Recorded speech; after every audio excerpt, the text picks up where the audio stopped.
అది పండదు. మనం అన్ని చూసి ఇప్పుడు పాకిస్తాన్ సంగతి చూడాలి, చైనా సంగతి ఏంది ఎప్పుడన్నది దాని గురించి ఇప్పుడు మాట్లాడు. ఓకే ఓకే మరొక కీలకమైన అంశం అండి, అందరూ ఎక్కువగా చర్చించుకుంటున్న అంశం, ఉగ్రవాద చేతుల్లోకి ఈ అణుబాంబుకు సంబంధించిన కోడ్స్ వెళ్ళిపోయినాయి అని.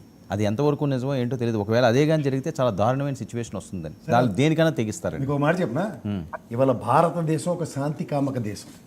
ఇవాళ ముస్లింల్ని గుండెల్లో పెట్టుకొని చూసే దేశంలో ఈ ఉగ్రవాద సంస్థల దగ్గర ఎప్పుడైతే ఈ అణుబాంబుకు సంబంధించిన కోడ్స్ వాళ్ళు రికార్డ్ చేస్తున్నారని ఇన్ఫర్మేషన్ వచ్చిన తర్వాత మీరు గమనించారు లేదో, సైలెన్స్ స్పేస్ అని ఉంటుంది.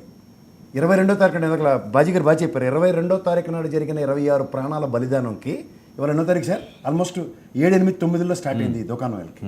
సో ఈ గ్యాప్లో జరిగిన కార్యక్రమం ఏంటంటే, ఈ ఉగ్రవాద సంస్థల యొక్క బేస్ క్యాంపుల్ని ఎప్పుడైతే నిర్వీర్యం చేయడానికి భారత అణుశక్తి పోఖ్రాన్ టెస్ట్ చేస్తే ఎక్కడ చేశారో ఎందుకు చేశారో కూడా ప్రపంచ రెక్టర్ స్కేల్లో పరిణామాలు డిఫరెంట్గా సంతరించుకుంటే తెలిసేదాకా కూడా డిక్లేర్ చేసేదాకా కూడా తెలియదు. ఇది భారతదేశం యొక్క నేపథ్యం, సామర్థ్యం, పోఖ్రాన్ టెస్ట్. ఈ సామర్థ్యాన్ని దృష్టిలో పెట్టుకొని ముఖ్యంగా అణు సంపత్తికి వేరే దేశాలు పెట్టుకుని మనతో తోక జాడిద్దాం అన్న దగ్గర, డీకోడింగ్ అన్న దగ్గర మన భారత కమ్యూనికేషన్ వ్యవస్థ, రాడార్ వ్యవస్థ, శాటిలైట్ వ్యవస్థ చాలా పటిష్టమైన వ్యవస్థలు. ఇవి ఇవాళ ఏ విధంగా చొచ్చుకొని వెళ్ళి కొడుతున్నాయో చేతనైతే డీకోడ్ చేయమనండి, అణుబాంబు వార్ డిక్లేర్ చేయమని చూద్దాం. అది జరగని పని కాబట్టి ఇవాళ ప్రపంచ దేశాలన్నీ కూడా పంచేంద్రియాలు మూసుకుని మనం చూస్తున్నాయి. What best India is doing అన్నది అర్థమవుతుందా? అంతకన్నా ఇంకేమీ లేదు దీంట్లో. ఈ లాజికల్ థింకింగ్ ఏంటంటే, ఇంత ఉగ్రవాదులు దాడిలో బలైన 26 ప్రాణాలకి రాత్రి సర్జికల్ స్ట్రైక్ చేసి ఎత్తుకొదేసేయచ్చు. కానీ దాని నేపథ్యం వెనకాతల కాంట్రడిక్షన్స్ ఏమేమి ఉన్నాయో దాన్ని రీడ్ చేయడానికి ఇంత టైం తీసుకుని, ఎప్పుడైతే ఈ అణుబాంబు డీకోడ్ అవుతున్న నేపథ్యాన్ని భారతదేశం సున్నితంగా కాకుండా సమీక్షించుకుని దాని మూలాన్ని తొలగించడానికి చేసిన దాడులు. దగ్గర బాజీగారు బాగా చెప్పారు, రావు బజార్ గారు చేసిన పనికిమాలిన పనికి ఈసారి భారతదేశం ఎప్పుడైనా నేను చెప్తున్నాను కదా, ఎవరైతే చీఫ్లు ఉంటారో వాళ్ళందరినీ ఎత్తుకొదేసేస్తున్నారు. వీడు కూడా ఎత్తుపోయి ఉంటాడు. ఆ ఎత్తుపోతల పథకమే మసూర్ అహ్మద్ గారు.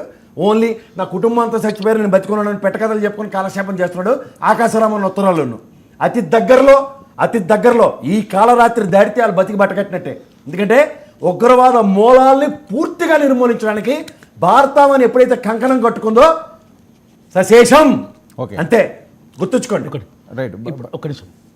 ఇప్పుడు పాకిస్తాన్ ఉగ్రవాదులకు మద్దతు ఇస్తుందా లేదా అనేది మన 3 రోజుల కింద అటాక్ తర్వాత వాళ్ళకు స్టేట్ హానర్తో అంత్యక్రియలు చేశారు. సైన్యం వచ్చి తీవ్రవాదుల అంత్యక్రియలు అంటే ఒక చేశారు. ఉగ్రవాదులు వాళ్ళు ఓన్ చేసుకుంటున్నారు. ప్రపంచం మొత్తానికి తెలుస్తుందంటే పాకిస్తాన్ ఉగ్రవాదాన్ని 100% ఓన్ చేసుకుంటుంది. మిలిటరీ కానీ గవర్నమెంట్ కానీ. సార్ ఇప్పుడు అందరిలోనూ ఉన్న భయం ఇది డీకోడ్ చేస్తారేమోనని.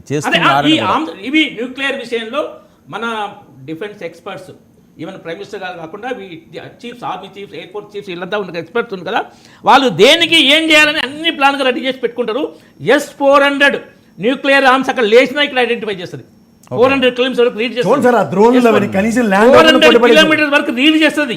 అక్కడ లేవంగానే ఐడెంటిఫై చేస్తుంది. ఇక్కడ కౌంటర్ రెడీగా ఉంటుంది. మనం టెన్షన్ పడాల్సిన అవసరం లేదు. కాకపోతే పిచ్చోని చేతిలో రాయిలాగుంది ఇప్పుడు ఆ అణ్వాయుధాలు పాకిస్తాన్లో. ఆ ఉగ్రవాదులు బలంగా ఉన్న పాకిస్తాన్లో పిచ్చోని చేతిలో రాయిలాగుంది.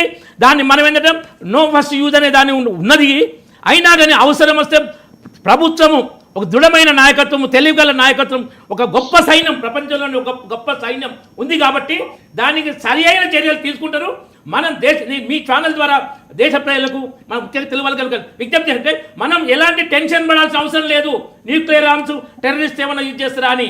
దానికి కావాల్సిన ఆల్టర్నేట్ అవి ప్రభుత్వము, సైన్యము అన్ని రకాలుగా సిద్ధంగా ఉంది.